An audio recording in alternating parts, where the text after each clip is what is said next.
Hi friends, ഞാനൊരു breakfast recipe ആയിട്ടാണ് വന്നിരിക്കുന്നത്. ഇത് ഈവനിങ് സ്നാക്കായിട്ട് ഉപയോഗിക്കാം. അപ്പോൾ അതിന് വേണ്ട ഇൻഗ്രീഡിയൻസ് ആണ് റവ, ഉണ്ട, തേങ്ങ, ഏത്തയ്ക്ക, കാഷ്യൂ, കിസ്മിസ്, കുറച്ച് നെയ്യ്. ഉണ്ട നമുക്ക് പാനിയാക്കാം. അങ്ങനെ പാനിയാക്കി ഞാൻ അത് അരിച്ച് വെച്ചിരിക്കുകയാണ്. പിന്നെ നമ്മൾ വേറൊരു ചട്ടിയിലേക്ക് കുറച്ച് നെയ്യ് ഒഴിച്ച് അതിലേക്ക് ആ കാഷ്യൂം കിസ്മിസും ഇട്ട് നല്ലപോലെ മൂപ്പിച്ച് മാറ്റി വയ്ക്കുക. എന്നിട്ട് അതിലേക്ക് കുറച്ച് നെയ്യും കൂടെ ഒഴിച്ച് വേണം നമുക്ക് ബാക്കിയുള്ള കാര്യങ്ങൾ ചെയ്യാനായിട്ട്. അപ്പോൾ ഈ കാഷ്യൂ എല്ലാം മാറ്റി വെച്ചിട്ട് കുറച്ച് നെയ്യ് അതിലേക്ക് വീണ്ടും ഒഴിക്കുക. ഇത് നല്ലൊരു സ്വീറ്റ് റെസിപ്പിയാണ്, കുട്ടികൾക്ക് വളരെയേറെ ഇഷ്ടപ്പെടും ഇത്.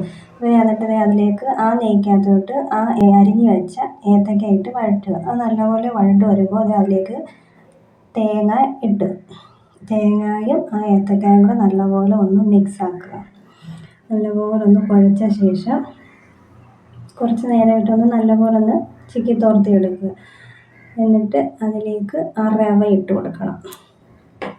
എന്നിട്ട് റവയും അതും എല്ലാം കൂടെ നല്ലപോലെ ഒന്ന് മിക്സ് ചെയ്തെടുക്കണം.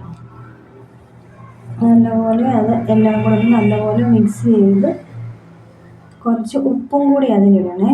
അതിൻ്റെ ആ മധുരം ഒന്ന് ബാലൻസ് ചെയ്യാൻ വേണ്ടിയാണ്.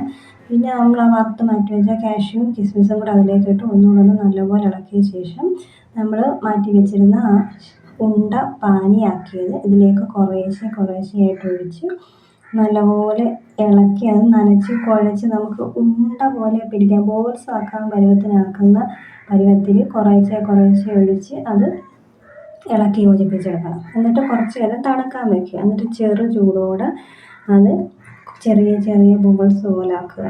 എന്നിട്ട് നമ്മൾ ഇഡ്ഡലിത്തട്ടിലേക്ക് വെച്ച് ആവി കയറ്റി എടുക്കണം. വെള്ളത്തിൽ കൈവെക്കേണ്ട കാര്യമൊന്നുമില്ല, നെയ്യുള്ളത് കൊണ്ട് നമുക്ക് നല്ല ബോൾസ് ആക്കാൻ പറ്റും. ഞാനിങ്ങനെ വെള്ളം വെച്ചേക്കുന്ന കൈ കൊള്ളുമ്പം ഇടയ്ക്ക് അതിലിട്ടൊന്ന് മുക്കാൻ വേണ്ടിയാണ് വെള്ളം വെച്ചിരിക്കുന്നത്. അതേ ചെറിയ ബോൾസ് ആക്കിയിട്ട് നമുക്ക് ഇഡ്ഡലിത്തട്ടിൽ വെച്ച് ഒരു അരമണിക്കൂറോളം വേവിക്കുക. നല്ലപോലെ വേവിക്കുക. അപ്പോൾ നമ്മുടെ ബോൾസ് എല്ലാം പിടിച്ച് കഴിഞ്ഞ് അപ്പോൾ ഇത്രയേ ഉള്ളൂ. ഇനി അരമണിക്കൂർ വെന്ത് കഴിയുമ്പം സാധനം റെഡിയായി. അപ്പോൾ എല്ലാവർക്കും ഇഷ്ടപ്പെടുകയാണെങ്കിൽ ലൈക്ക് ചെയ്യുക, സബ്സ്ക്രൈബ് ചെയ്യുക. അപ്പോൾ ഇത്രയേ ഉള്ളൂ. Tata, bye bye.